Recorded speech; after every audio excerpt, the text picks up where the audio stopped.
Some secrets hide in ceiling vents and coffee cups. Mine wears a tailored jacket and calls me into meetings. My manager is my secret, a heartbeat tucked between spreadsheets and late-night emails, where the office lights hum and love learns to whisper without getting caught. We pretend professionalism by day. Like, subscribe, and share if you believe in quiet love. Your support helps stories like this find gentle homes everywhere. When people ask where a love story begins, I never know what to tell them. It's not always a kiss in the rain or a chance encounter on a train. Sometimes it begins under fluorescent lights, at a long conference table where the coffee is burnt and the air smells like peppermint from the receptionist's candy bowl. Sometimes it begins when a man in a navy jacket says, "Welcome to the team," and something about his voice makes you feel like the room just found its better temperature. It was my first Monday at River & West, the insurance firm that managed to be both soul-killing and reassuring in the way only an American office can. HR's PowerPoint tried to be cheerful, all stock photos and smiling families with umbrellas. I sat with a group of new hires, each of us clutching our laptop boxes like a promise. That's when he walked in, my new manager. He wasn't dramatic about it. He stepped in, closed the door gently, and placed a folder on the table like he'd done it 5,000 times, because he had. Mark had that style about him, tidy without being rigid, polite without being bland. The first thing I noticed wasn't the eyes or the jawline, though I promise both were doing all the work you might hope. It was his hands, calm, steady hands, with a wedding band tan line that would become a question in my mind long before I knew the story behind it. He had a short haircut and a small crease between his brows that told me the kind of person he was. Not worried, attentive. "Good morning," he said. "I'm Mark Haynes. I manage client services and compliance. We're glad you're here." Funny to say "we" and mean a whole department, a whole building even. But he made the word feel like it included him, not just the company. Like he meant it personally. You don't know in that moment that your heartbeat has found a second rhythm. You don't know that everything you do in that office, the emails you send, the reports you deliver, the way you straighten your tie before popping into his glass-walled office, will slowly build a home inside you, a home you never thought you'd inhabit. You don't know it yet, so you take notes and you nod and you smile when he makes a joke about the coffee being character building. My desk was near the window, facing the river that gave the company part of its name. Mark's office was to my left, a short walk past the fern that had seen better days. He'd nod at me when I went by, that little nod that people who know how to lead keep just to the side of a smile. He didn't hover. He didn't make himself scarce. He trusted, a rare thing. The first week I learned the software, the client names, and the rhythm of the office. How people come back from lunch a little quieter, how meetings tend to run past the hour, how the lights flicker with the rain. Mark learned me. He'd ask for my notes and touch the printed copy lightly, the way someone handles a good book. Thorough, he'd say. Concise. Or he'd kneel by a chair instead of making you stand over his desk to explain a mistake. When my mother called on Wednesday to tell me she'd fallen twice that morning, I went into the hallway to take it, and I guess the sound in my voice gave me away. He didn't ask in front of everyone. He waited until the afternoon and then stopped by my desk with a cup of tea. "Chamomile," he said, "if that's your thing. If not, pretend." I pretended, and it helped anyway. Maybe this is where I should tell you the truth. I wasn't afraid to tell him I was gay. I was 33, too old to be hiding in plain sight. And I'd done my time in workplaces where my boyfriend was a friend and our vacations were short trips. River & West had a rainbow sticker on their diversity pledge and everything. Corporate as it might be felt mostly fine. But there is being out at work. And then there is the particular and delicate fact of being out around your manager when your heart has already slipped off the straight and narrow path and is now treading carefully through the sunlit forest of possibility. I didn't plan to crush on him. It was stupid and I knew better. It happened slowly, the way his voice could lower when someone was upset, finding that steady river beneath the noise. The way he'd be the first one in the kitchen in the morning, wiping a wet ring off the counter left by yesterday's cold brew. The way he said, "That was good work, Alex," like he meant it, and then always gave the credit to the team in the email. He kept a photo on his shelf, a young man in a baseball cap, an old dog, and Mark in a faded red shirt. A laugh caught in his throat before it escaped. He wore no ring. The tan line was a ghost that didn't visit every day. He never brought up his personal life in group settings. He'd ask how your kids were doing and remember their names. He'd ask about your weekend and wait for a real answer. He never said, "We're a family," because he knew that workplaces shouldn't pretend to be families. He said, "We're a team, and I've got your back." Once in November, he held the stairwell door for me, and I noticed he was shivering, slight and involuntary. Our building's heat was dependable, but the stairwells were a kind of November honesty, raw and unheated. "You okay?" I asked, a small question made private by the echoey concrete. "I'm fine," he said, rubbing his forearms under his jacket. "I like to feel the cold sometimes. Reminds me the world is outside the email window." I loved that line for weeks. The world is outside the email window. That was Mark. He lived in his body the way some people live in their town, with a dogged affection, not flamboyant, not performative, just real. Our first real connection came courtesy of the copier. It jammed in the afternoon right before a client meeting, and I was the only one who knew that machine's particular stubbornness.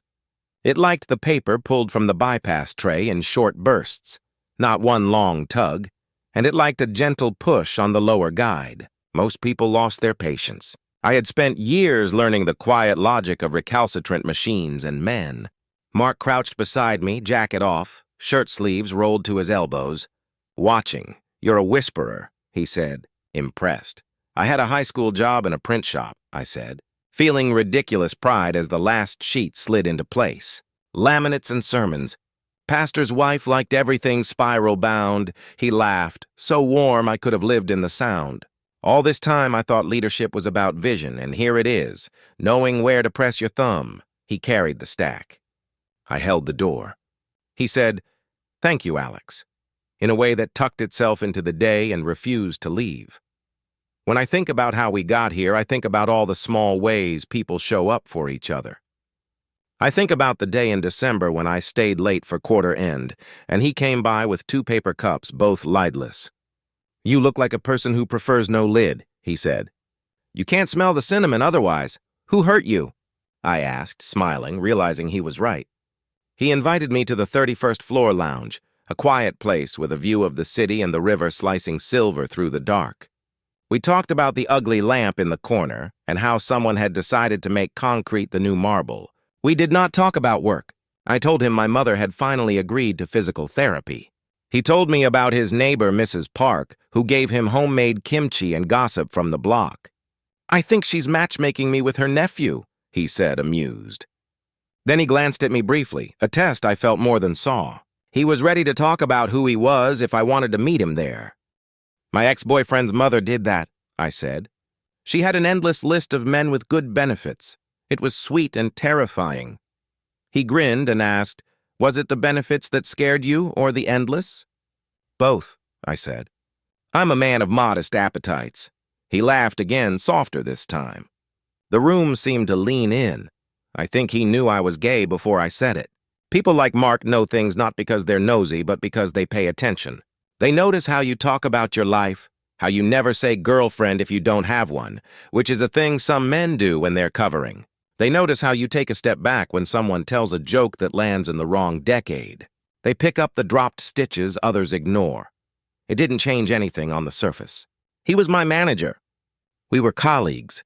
He gave me projects appropriate to my experience and pushed me when I needed it. I admired him. I did not flirt. He did not flirt. We were very good. That's what we kept telling ourselves. We were good. On the morning after New Year's, a snowstorm decided to make an honest day out of winter. The city slowed to a careful crawl. Most of the office worked from home. I came in because home was noisy, pipes knocking, radiators wheezing, because the office was quiet, like a church during the week. He came in because he always did. I found him in the kitchen microwaving oatmeal, jaw tight with the patience of a man trying not to curse at his breakfast. "Microwave's moody," I said, setting my bag on the counter. 2 minutes on high, 30 seconds of spinning, then you open the door and tell it to think about what it's done. "Does that work?" he asked. Life rewards, Tone, I said, matter of fact. He breathed, a little more easily, and went along. The oatmeal survived. We sat by the window, watching the snow pour down like a forgiving sentence. He told me his father used to make oatmeal like it was a science, with salt and patience, the spoon never left alone. He taught middle school math. He had a whisking philosophy, he said. Is he still with us? I asked gently. Yeah, he nodded. He's in Florida with my aunt. He sends me articles from the paper and pictures of lizards. He's dating someone. She's named June, which feels like a gift. And your mom? My words slowed. Careful. Gone, he said softly, a note of old winter in his voice. A while now. Breast cancer. She liked to bake pie and solved crossword puzzles with a pen. I told him about my mother in Richmond, who kept the thermostat at 78 and drank sweet tea like it was a religion. About my father, who had passed when I was 22, a good man who taught me how to check the oil in my car and ask for help without apology. We shared those things not like confessions, but like recipes. When we ran out of stories, we sat with the snow. I could feel something settling between us. Not a decision. A shelter. Can I ask you something? He said after a while, eyes on the street below where one brave person walked a dog in a red coat. You can ask me anything, I said, instantly and with more honesty than I'd intended to show. Do you like working here? Honestly, he said. The question should have been about metrics or growth. It was about belonging. I do, I said. I like that it's quiet mostly. I like that people try. I like that it feels like a place a person could do good work and go home at a decent hour. He nodded. Good. That's what I want. He looked at me, met my eyes, steady and slow. It was the kind of look that can make a person brave and foolish. I looked away first, back at the oatmeal, at the snow, at the small, safe things. There are moments in life when the rules sit on the table between you like a stack of white paper. Clean, full of possibility, and not yet written upon. You can mark them with a flourish and turn them into policy, thick and unbending. Or you can write carefully what's true and what's necessary and leave room for a human hand to touch the page. We chose caution. Time passed. January into February, into the first warmed-over days of March. We worked. We joked. He gave me responsibility. I gave him results. I watched him with the team. The way he celebrated other people's wins and absorbed their losses. I watched him pick up a fallen binder, the way he told people to go home when their eyes were spinning from spreadsheets. He was not an angel. He could get short when the pressure built. He could retreat behind his professionalism like someone shutting a door softly in a storm. He was human, which is why I loved him. On a Friday in March, the elevator stopped. It's cliché, but it happened. I was alone on my way down to the lobby to bring up the lunch order because when the intern called in sick, I was the next rung on the let's be decent ladder. The elevator shuddered between floors, then settled like a horse deciding to be stubborn. I pressed the button. I did the deep breathing. The intercom crackled to life, and a tinny voice assured me the building engineer was on the way. 5 minutes became 10. 10 became 15. Footsteps overhead, then his voice through the door. Alex, that you? I don't know why it made me laugh, but it did. It wasn't panic. It was relief. Yeah, I said. I always wanted a close-up of metal walls. I'm here, he said. The 2 words we spend our whole lives wanting to hear. You okay? I'm all right, I said, and I was. The building guy jimmied something. The elevator groaned. The doors opened 4 inches, just enough to let in his hand in the thin space. He didn't touch me, obviously. He couldn't. He flattened his palm like one of those handprints on cave walls, ancient and certain. I placed mine against the cool metal on my side, aligned with his. The sheet of steel between us trembled. We breathed. You know, he said, through the gap and the noise, when I was a kid, I used to climb trees that were too tall for me. My neighbor would stand on the ground and keep talking to me so I wouldn't look down. You have that voice, I said. Tree voice, he chuckled low. I'm honored. They got me out after 20 minutes. It felt like hours and also like nothing because there he was and I was fine and the world has a way of taking your morning plans and reminding you how small you are. You sure you're okay? He asked again, softer now, not for the building engineer to hear. I am, I said. Thank you. He nodded, and then, entirely without thinking, I did the thing I still replay in my mind like a kindness that embarrasses and delights me. I reached out and plucked a piece of lint off his shoulder. It was nothing. It was everything. His eyes flicked to mine, wide with surprise, then softened. He said nothing. I am not sure my breath returned for a full minute. The next week, we were assigned to a client escalation together. Long hours, hard conversations. There is nothing like a shared problem to make two people into a team. We sat in his office, whiteboard full of boxes, highlighters bleeding their optimism onto the page. He would say, "What do you think?" And I would say, "I think if we promise that by Friday, we better do it by Thursday." He'd smile. He liked the way I thought. I loved the way he made room for it. On Tuesday night, somewhere between the third and fourth hour after everyone else left, he stood up from his chair and stretched. I could feel the crackle of his bones in my own back. "You want Thai?" he asked. "My treat. You're going to deny the intern their joy when they see a corporate card receipt?" I asked. "They can hold a pineapple bubble tea in each hand and listen to my lecture on fiscal prudence," he said, pulling out his phone. From the door, the cleaning staff waved their hello and passed the vacuum in long, lonely arcs down the hall. A song played quietly, something from the 70s, warm and familiar. Food arrived. We ate at the conference table and laughed more than two exhausted people should be able to laugh. He told me about the time his high school math teacher, no relation, caught him cheating, and he hadn't cheated at all. He was just looking down because he'd written a bad poem on his shoe. I told him about the small-town fireworks where everyone clapped even when they fizzled. We talked with our elbows on the table the way old friends do. Somewhere in the middle of that, the line between us, the one we were tending like a fragile plant, thinned but didn't snap. And then came the night when I told him it wasn't a confession. It was a sentence that arrived at my mouth like it had walked there by itself and was surprised to find me. He had walked me to the elevator, ironic, I know, and pressed the button. It was late enough that the carpet felt like it belonged to us.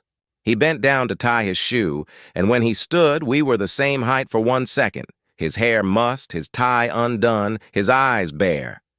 "Good night," he said, and the word felt like it meant more than that. I swallowed. My heart hammered. My hand, treacherous, lifted a fraction toward his wrist and then fell. I dropped my eyes to the floor and said it. "I like you," I murmured, too quietly to be unkind if it was unwanted, loud enough that if he wanted to hear it, he would. The elevator dinged. He looked at me with such gentleness that it almost undid me. He did not smile. He did not joke. He closed his eyes for a second, like a man praying for sense, and opened them. He stepped back into an invisible safe distance and said, "I'm your manager." That was all. No anger, no scolding. Just the fact. The world is outside the email window, and the rules live inside for a reason. I nodded. "I know," I said. "I'm sorry." He shook his head, not in dismissal, but in care. "No, don't be sorry. Thank you for trusting me with that." He let me go. The elevator doors closed between us with a soft sound I've never liked. I didn't sleep. The next morning, I walked into the office and did my job and did not avoid him, though every cell in my body wanted to find a new city to live in. At noon, I got an email from him that said, "5 minutes?" I wanted to run. I clicked yes. He closed the door and sat, then did something I hope to be brave enough to do more often when it matters. He spoke carefully and kindly to both of us. "Alex," he said, and my name in his mouth was always a careful thing, "I like you too." He let the words sit in the room. I need to be the one who holds the line here. Not to pretend it's not real, to keep everyone safe. "I know," I said, and I did, though the knowledge hurt. "Here's what I suggest," he said, leaning forward, elbows on his desk, fingers threaded together, not behind his power but present with me. "I'm going to talk to HR confidentially. I want to ask them about a transfer option for you if you want it. I don't want you to have to leave the company if this is a place you want to be. If there's a lateral move that keeps you growing and gets me out of your chain of command, that's the only way we do this. Or we do nothing at all, and we keep working well together, and we let this be a thing that we know and we don't act on. I'll follow your lead. I will not push. I will not punish you. I will not make this weird. But I won't cross a line. That's my job. He phrased it like a gift, not like a reprimand. It was a map. He slid it across the table. I looked at it like a man might look at the root out of a quiet forest he's grown to love. I like my work, I said, and it was true. I'd rather not leave the company. Okay, he said. Then let me see if there's a place that will be good for you. And if there's not, we carry on, and we are honorable. He said the word, and it rang through me like a bell. Honorable. I wanted to be that. I wanted to love him in a way that was honorable. Not a sneaked kiss in a stairwell that would turn us into a story whispered in the kitchen and used against the next gay kid who needed a leader's exception. I wanted to do it right or not at all. The HR conversation was both more awkward and kinder than I expected. Her name was Janelle. She had a green sweater and a laugh that built its own bridges. She did not raise an eyebrow. She did not ask us to sit apart like kids in a classroom. She talked like a person who had heard every story and still believed people could do the right thing. Thank you for coming to me before anything happened that could compromise anyone, she said. Most folks don't. She asked me what I wanted for my career, and she asked him what he wanted for the department, and somewhere in the middle she found 2 openings I hadn't seen on the internal site. One was in compliance research, a team under a woman named Lee who was known for being exacting and fair. The other was in client experience, a different branch across the hall, but with a dotted line to Mark's group that made it a no-go. Look at the research one, Janelle said. It's less public-facing, more writing, more analysis. You'd be good at it, Alex. Would that be a demotion? I asked. No, she said. It's a lateral move, and it's a chance to deepen skills. If you're interested, we can make it clean. Mark can step back from the process. Someone else can interview. We do this by the book. By the book. Honorable, clean. The words settled like snow. I interviewed. I wore my best shirt. I talked about methodology and accuracy and the art of footnotes. They offered me the role 2 weeks later. I accepted. I moved desks on a Thursday. The Fern waved me goodbye. Mark stood in the doorway of his office and nodded once, proud and quiet, like a father watching a kid ride a bike down the block for the first time. It felt exactly like leaving and like arriving. We did not celebrate. Not at first. That was the line we did not cross. We worked. I sent him emails, and he sent me fewer. And the lines on the org chart did their tidy work. I ate lunch with new people who taught me that the research team had very strong opinions about pens. I missed my old table. I missed him. My mother asked me on the phone why my voice sounded like it was going through weather. I told her we'd had rain. Spring came with the stubbornness of a city that believes in its own seasons. Trees budded like promises kept. I learned the new rhythm, reading on the train, quiet mornings in a corner of the library like research floor, afternoons writing footnotes that actually mattered. I saw him, of course. The building was not that big. We'd pass in the hallway and say hello like the good colleagues we were. We did not linger. At the end of April, he asked me for a meeting, official, on the calendar. I prepared. I arrived with a notebook and a pen and an embarrassing number of sticky notes peeking out like curiosity itself. He closed the door. He sat, then stood again, then sat, a man briefly aware of his own edges. "How are you?" he asked, and the words were not the filler at the top of an agenda. "I'm good," I said, and I meant it. It was the right move. "I'm glad," he said, and the relief in his face was a soft light. He paused. "Would you like to have dinner with me?" There it was, unfancy and honest. He said it as a man, not as a manager. He said it as a person who had made a plan and then kept to it. "One patient step at a time." "Yes," I said. Because my heart had been waiting so long, it had learned to sit quietly with its hands folded in its lap. And now someone had called on it and it stood. "Not here," he said, smile quick, like he had thought it through and landed on the safest and simplest option. "Saturday. At Sevens." Sevens was a small farm-to-table place down by the river. The kind of place that makes Brussels sprouts a revelation and recognizes you by your jacket. We arrived separately and on time. I wore a shirt that made me feel like myself. He wore a sweater the color of evening light. When I saw him waiting, hands in his pockets, posture easy, I felt something in me exhale for the first time in months. We did not talk about work. We talked about where we're from, his small Ohio town with flat fields that looked like promises, my Richmond block with magnolias that complicated the air. He told me the wedding band tan line belonged to a marriage that broke kindly. Two good men who built a life and then realized they needed different kinds of quiet. They did not tear each other apart to prove a point.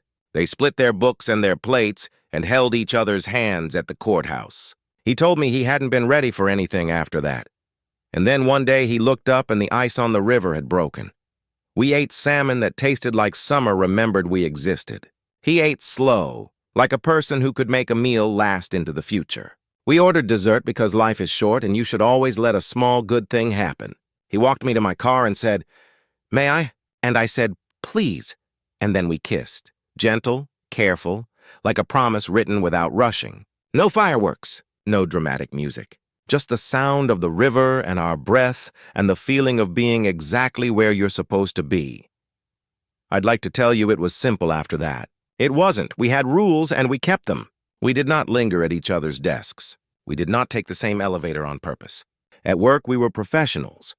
Outside work, we were two men getting to know each other the way grown-ups do. Slowly, with food and walks and telling the truth. My mother asked me on a Sunday call if I was seeing anyone. I told her yes and braced for the questions. She surprised me. She said, "Is he kind?"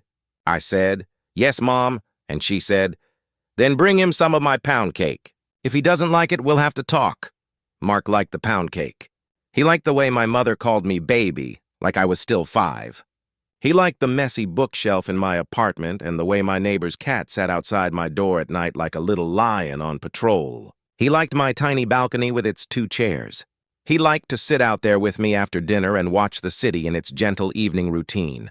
Lights going on one by one, blue turning to purple, turning to black. I learned his routines. Morning run, black coffee.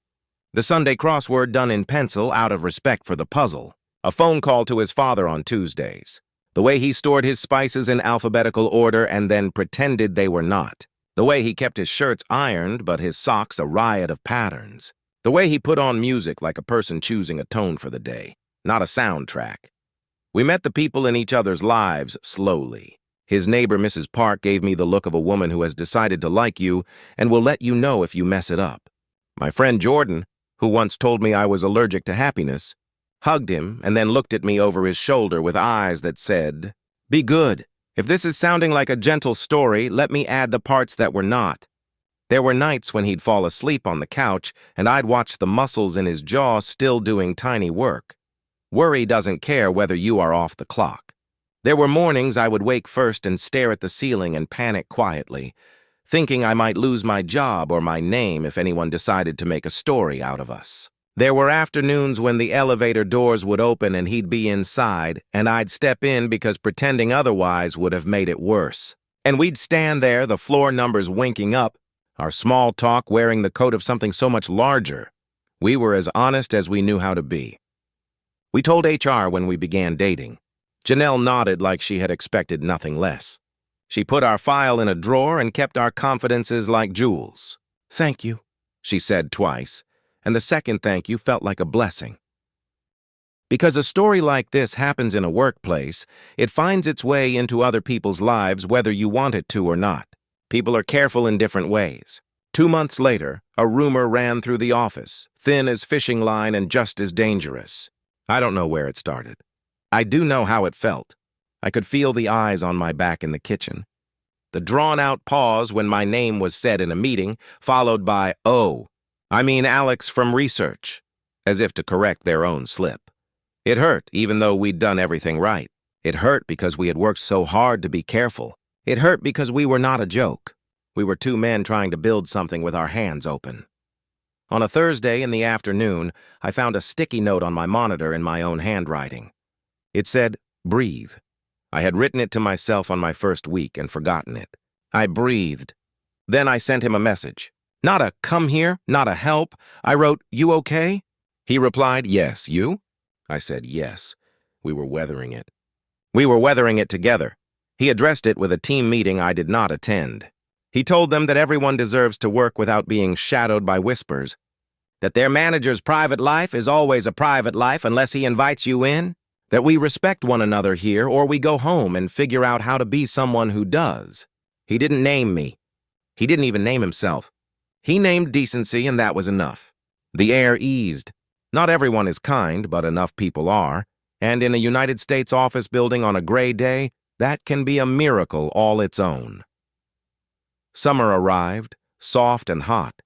We ate watermelon in the kitchen, juice on our thumbs, and smiled at each other across rooms without letting it be more than a hello. We went to the farmer's market on Saturdays and bought too many peaches and then turned them into cobbler and then brought a plate to Mrs. Park, who said we had finally done something really useful. We celebrated his dad's birthday on FaceTime and watched the older man open a ridiculous mug that said, Lizard Whisperer. We planted basil on my balcony and then refused to use it because it was too pretty. We took a weekend trip to a cabin by a lake where everything smelled like pine and rain, and we sat on the porch while lightning made a map of the sky and told each other the stories we had never told anyone, about the first times we knew, about the first times we said it out loud, about our worst moments and the people who made them better. We held hands when the thunder got too close, not because we were afraid of the sky, but because we had bodies, and hands are how they talk. I learned his laugh in all its versions. The work laugh and the friend laugh and the rare one that came from his childhood and lifted his chin and made a sound I could not describe, except to say it felt like home. At work, I wrote an analysis that got picked up by a partner firm. It wasn't flashy, but it was good, and it made something complicated clear. He sent me an email that said, "Proud of you," and that was enough to make me sit up straighter for a week. He advocated for my raise at the end of the year and disclosed our relationship again to HR before he did it, making sure it stayed clean. He kept his word. He was meticulous with the rules like a person who knows how necessary they are, not because he loves bureaucracy, but because he loves people. We had hard days. We had the day I snapped at him over something, small not because of him, but because I'd had 3 deadlines, and a call with my mother's doctor where we discussed the word fall risk. Like it was something that could be charted the way you chart the movement of stars. I apologized before dinner. He forgave me before dessert. He told me I didn't have to carry everything by myself. He said, "That's not noble. That's lonely." Then he did the dishes and put a clean spoon on the table next to my tea like a ceremony of ordinary care. The year turned. The lights went up in the city, and the windows reflected our faces like we were our own small constellation. I took him home in December to meet my mother. She greeted him in a sweater that had Santa on it, and she hugged him like a person who had decided to do this right. She brought out the pound cake and told him the story of my 7th grade spelling bee without my consent. He listened like a man in love and a man learning the language of a family that might be his. He took me to Ohio in January to meet his father and Aunt Ruth in June, who was a gift. We sat at a kitchen table with a bowl of oranges in the middle and talked about the Cleveland Guardians and whether winter was character building or simply rude. His dad showed me the whisking philosophy and then handed me the whisk. "Don't be timid," he said. "You'll never make a good sauce if you're timid." I thought about that for weeks, applied it to all sorts of things. In February, just after the Super Bowl, he got the phone call in the morning that makes your knees go weak. His father had had a stroke. The hospital was an hour from us and still too far. He called me from the side of his bed, voice steady and shaky at the same time. "I need to go," he said. "I'm driving," I said. "Pack a bag." We drove. We held hands at stoplights and let go for turns. We didn't talk much, just the steady sentences of 2 people doing a thing that must be done. We sat with his father, who looked so small in that large bed, and we listened to monitors beep their metronomes of hope. We brought Aunt Ruth coffee and June a blanket. We took turns napping in chairs while the nurses did what nurses do, holy work in ugly shoes. We texted Janelle and our teams and felt, for once, the usefulness of a workplace that knows how to make room for real life. We slept on a pull-out couch in the family room, not touching each other because we were too tired and too careful not to bend anything we would need later. His father recovered. Slow, stubborn progress. We celebrated the first time his left hand twitched with a triumph that would embarrass anyone who has not waited for small miracles. We got him into therapy. We learned to push a wheelchair without banging ankles. We learned the virtue of smoothies. We came home weeks later, exhausted, thinner, more grateful, in love, not because we had survived a dramatic movie moment, but because we had done dishes and shared nights and watched each other be the kind of men our mothers hoped we would be. On a Thursday in March, he turned to me in our kitchen and said, "I want to marry you." Just like that. No ring in his pocket to perform with, no down on one knee except in the way his voice bent itself around the question. "Not today," he said. "Not to hurry. I want it on the table like good bread. Take a piece when you're ready." "Yes," I said, because I had known for months, maybe since the elevator, maybe since the oatmeal, maybe since the first time he said honorable, that this was my person. "Yes," I said again, laughing and crying because I like to do things enthusiastically. We didn't announce it. We told Janelle because at this point she was the keeper of our corporate rituals and our unofficial aunt. She cried, bless her. We told Mrs. Park, who gave us kimchi and a long whisper about wedding soups. We told my mother, who started a list of relatives and then threw the list away and hugged me and said, "We'll do it our way."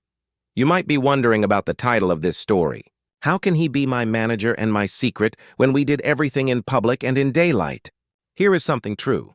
Everyone thinks they know what a secret is. They think it's a thing you hide. Maybe that is sometimes true. But there is another kind of secret. The kind you keep not to deceive, but to protect. The secret that is a sacred thing you hold between two palms. Like a bird you're helping, back into the sky. Mark was my secret when he was my manager because we held each other gently inside a set of rules that made the world safer for us and for the people who would come after us. He was my secret in the way a sunrise is a secret when you get up early. The world is there whether or not you shout it. He was my secret because the best part of love is the part that belongs only to the two of you. The way he held his spoon in his left hand when he was thinking, the 3 freckles on his collarbone, the particular way he said my name when I was irritated, and how the sound soothed something I didn't know needed soothing. We married in September under a big tree in the park by the river. The city sounded like life. A friend from the office played guitar. Janelle came in a yellow dress and hugged us like we were good news. His father walked him down the path with a gait that said, "See me?" And we did. My mother gave me a handkerchief that had been my grandmother's and told me to use it without shame. We said words we meant. We promised what we could keep. We kissed, and the people we love clapped their hands and laughed the kind of laugh people laugh when a right thing finally happens. After the ceremony, while people ate and the sun did that late afternoon thing it does where everything looks gentler, Mark took my hand and led me to the edge of the river. The water moved like an old song. He said, "Do you remember the elevator?" "I think I'll remember it when I'm 90, I said. He laughed. "I'm glad we did it like this," he said. "I'm glad we didn't make ourselves into a story we would have to tell with embarrassed eyes." "I'm glad you were the one who said honorable," I said. "You carried the word when I couldn't." He kissed my forehead. Because sometimes the tenderness that undoes you isn't the passionate kiss, but the one that says, "I know who you are." We stood there for a while without talking because silence with him had become one of my native tongues. At work, life went on. People left and arrived. The fern eventually retired and someone replaced it with a snake plant, which is either a metaphor or not. We kept our desks in different parts of the building. We kept our emails short. We kept our lunches separate unless we were meeting as a group. We were careful not because we were ashamed, but because we knew what it took to make a place where other people could do their jobs without thinking about ours. Sometimes, when he finished a meeting and walked down the hall, he'd stop at the far end where my part of the floor began. He'd stand there for a second, like a man taking in the sunlight on a porch. He'd catch my eye and nod, that small nod I had come to recognize the first week I sat at the window. Then he'd go on. On Fridays, if our schedules allowed, he'd meet me 2 blocks from the building at the bench near the coffee truck. We'd sit, cups warm in our hands, and talk about the weekend. What to cook, who to call, whether to go to the art museum or succumb to the couch. We built a life. Not the Instagram kind. The kind made of 1,000 small kindnesses. He'd leave his scarf on the hook for me because he knew I'd forget mine. I'd leave sticky notes on the coffee beans. "Today will be better than you think." Or, Remember the Chargers. He taught me to like Brussels sprouts. I taught him to nap. He taught me to drive in snow with patience. I taught him to parallel park with gentle swearing. We argued about the thermostat and about whether the toilet paper should go over or under like every couple since the invention of toilet paper, and we did not let those arguments become who we were. There were hard months, too. The year my mother's health worsened and she moved in with my sister. And I had to figure out how to be a good son from a distance. He drove me down when we needed to pack up her house, and we spent 2 days wrapping plates in newspaper and crying over a quilt that no one remembered being made, but everyone remembered being loved. He taught me you can cry and still fold a fitted sheet. He taught me to sit down when I couldn't stand up anymore. There was the year his father's memory began to fray, threads at first, then larger pieces. We drove to Ohio and watched a good man ask the same question 3 times. Mark answered it 3 times, and each time he made the answer sound brand new. He held his father's hands and smiled with his whole face. On the way back to the guest room that night, he let himself lean into me in the narrow hallway. I held him and felt the privilege of it so deeply I could hardly breathe. One night, years later, after dinner and dishes and the small rituals of evening, we sat on the couch and looked at our wedding picture where we were both squinting slightly because someone had insisted on photographs when the light was blinding and beautiful. I asked him, "Do you ever miss the part when we were a secret?" He thought about it the way he thinks, carefully and without hurry. "Sometimes," he said, honest. "I miss the sweetness of keeping a thing safe and small because it felt like holding a bird." He paused. "But I love that the bird lives outside now. I love that we get to watch it fly. We did not become a legend at work. We did not burn the place down with drama. We became 2 people who did their jobs and went home to the life they were building together. New folks arrived and we mentored them, and none of our story was used against them. Sometimes the best you can do for the future is to be boring about your private life at work, so no one thinks their own love is a spectacle. If you're watching this and you're where I was, sitting in a quiet office, noticing the way your manager's kindness feels like sunlight, you might be waiting for advice. I don't know that I have any except this: be honorable. Talk to the people whose job it is to help. Write the rules in a way that allows the heart to live in their margins. Protect each other from yourselves, because love can make you brave and careless, and you need the brave without the careless. Ask for what you want with gentleness. Say no to yourself when you must. Make tea, make oatmeal. Bring the pound cake. One morning not long ago, I walked into the kitchen and found a note on the counter, written in his hand on our grocery pad. It said, "The world is outside the email window. Let's go see it." He had drawn a tiny river under the words. We went. We walked down by the water before work in our jackets, hands warm in our pockets. The city woke. The river moved. The sun did what it always does. He took my hand for one quiet block where no one was, and then let it go at the coffee shop because people deserve their morning routine without us making it a love story. We stood in line, asked each other the small important question, "Do you want the usual?" We said yes. He is not my manager anymore, not by any org chart, not by any chain of command. He is my husband. He is my person, and he will always be my secret, in the way the best loves keep something that belongs only to them. The sound of his laugh in the morning when the dog on TV sneezes. The exact way he says "all right" when he has decided to be brave about a thing that scares him.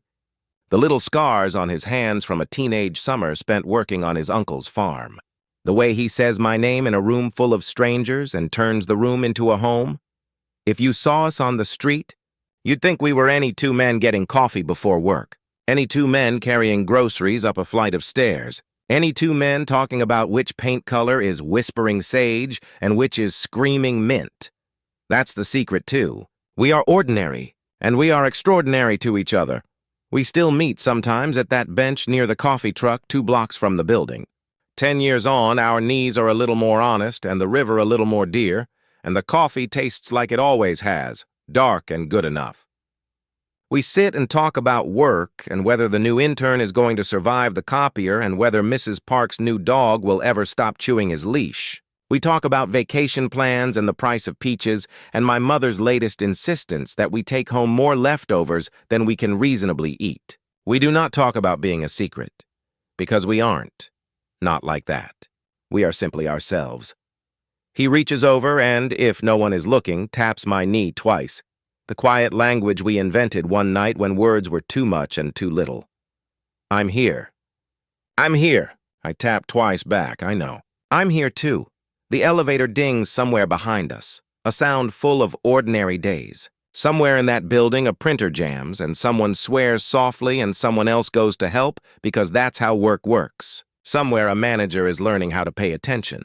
Somewhere two people are learning how to be honorable and tender at the same time. The river keeps going like a heartbeat that learned long ago. Not to be afraid to be heard.